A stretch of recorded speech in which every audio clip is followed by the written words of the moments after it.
Sindh online school class 8 मज़मून science बाब 9 सबक 8 बाब जो इख़्तिसार चैप्टर समरी ॾोहिटनि ऐं ॾोहिटियुनि खे सिंध ऑनलाइन स्कूल में भलीकार। मां आहियां नाना आबिद। ॿार हिन सबक में असां थर्मल एक्सपेंशन ऐं थर्मल कंट्रेक्शन जे बारे में पढ़ियल बाब जो तत्व कंदासीं ऐं यानी इख़्तिसार कंदासीं ऐं ॾिसंदासीं त हिन बाब में असां छा पढ़ियो।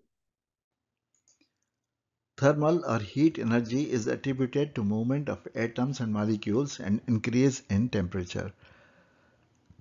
थर्मल या गर्मी वारी तवानाई हीअ तवानाई जो उहो क़िस्म आहे जेको कंहिं शइ जे टेम्परेचर वधाइण लाइ इस्तेमालु थिए थो ऐं उहो एटमनि ऐं मालिक्यूलनि जे चुरपुर जे करे थिए थो।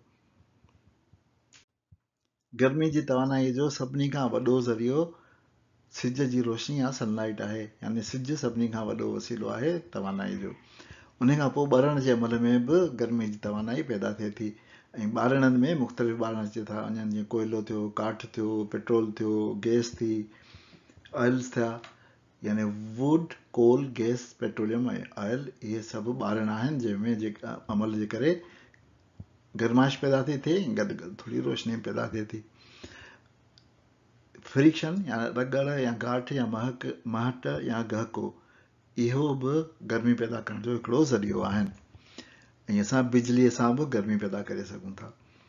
हिकिड़ो ॿियो ज़रियो बि आहे गर्मी पैदा करण जो, जंहिंखे असां धरती चऊं था। असांजे धरतीअ जो अंदरियों हिसो तमामु तेज़ कोर आहे, जेको ॿरंदड़ कोर आहे, जंहिंमें हज़ारें दर्जा डिग्री सेंटीग्रेड आहे। उहो बि गर्मीअ जो हिकिड़ो ज़रियो आहे। यानी धरती या अर्थ बि गर्मीअ जो हिकिड़ो ज़रियो आहे। Thermal or heat energy is attributed to movement of atoms and molecules. जेतिरो तेज़ मालिक्यूल हरकत में हूंदा ओतिरो वधीक टेम्परेचर हूंदो ऐं जेतिरा आस्ते हूंदा ओतिरो घटि टेम्परेचर हूंदो। जॾहिं गैसुनि खे गरम कजे थो त गैसूं गर्मीअ जे करे नंढे मां वॾियूं थी वञनि। जॾहिं असां गरम कयो त गैसुनि जो वॉल्यूम वधे थो।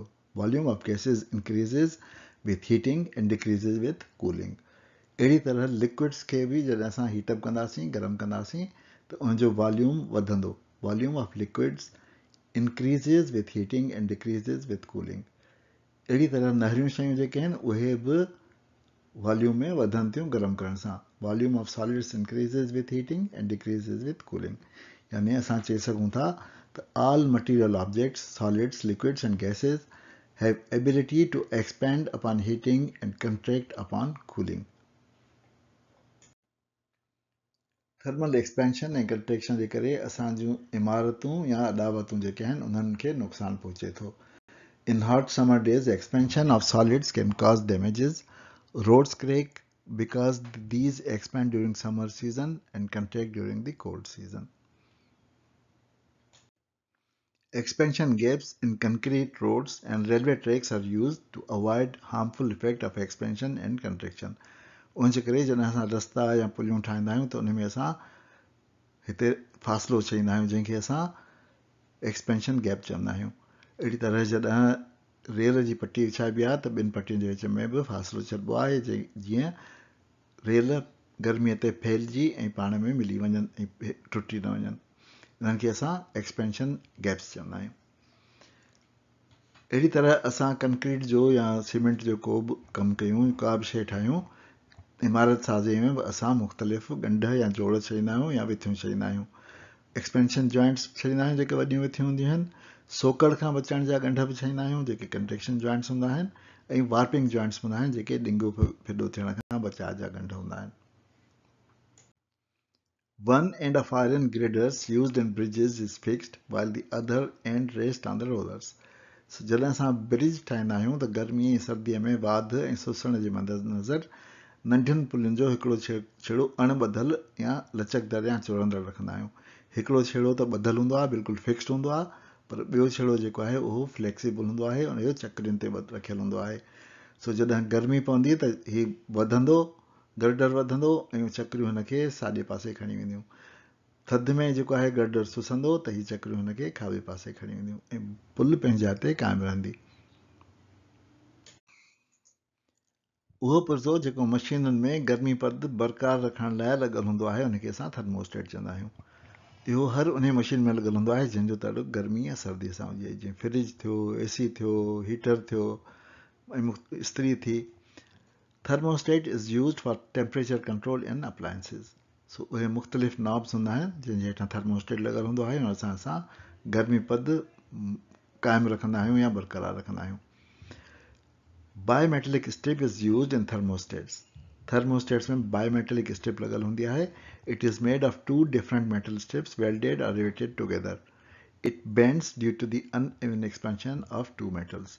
सो ॿिनि मेटल्स जी ठहियल हूंदी आहे, ब्रास या स्टील जी ठहियल हूंदी. जेकॾहिं असां गरम कंदासीं त ब्रास वधीक फैलिजंदो, स्टील घटि फैलिजंदो. उनजे करे इहा स्ट्रिप जेका आहे बायोमेटलिक स्ट्रिप हीअं ॿीणी थी वेंदी. पर जंहिं थधो कंदासीं त वरी उहो तरीक़े सां ॿीणी थींदी.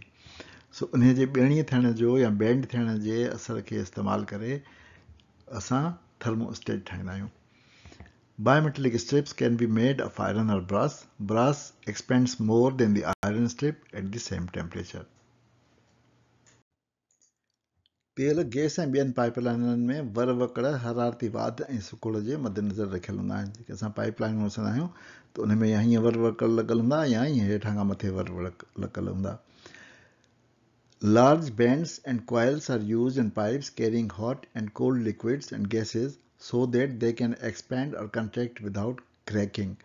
असांखे ख़बर आहे त इहे वर वकड़ पाइप खे फ्लेक्सिबिलिटी ॾींदा आहिनि ऐं पाइप जेको आहे उहो वधण में या सुसण में भॼंदो कोन्हे.